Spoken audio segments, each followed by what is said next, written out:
ধৈর্যশীলদেরকে সুসংবাদ দিন। তার মানে বিপদে ধৈর্য ধারণ করতে হবে প্রিয় ভাইরা। ইন্নামাস সাবরু ইনদা সাদামাতিল উলা। বিপদে আমরা অনেক সময় প্যানিক হয়ে যাই, অস্থির হয়ে যাই, কি করব, হতাশ। না, মুমিনরা হতাশ হয় না, ধৈর্য ধারণ করে। কি করে? কি করে?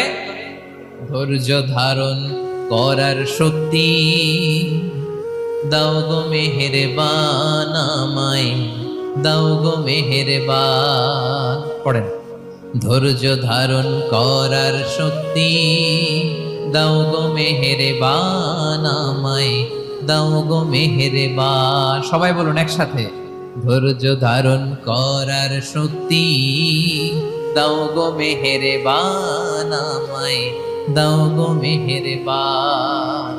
বুকের ভেতর ব্যথার নদী বইছে অবিরা, বইছে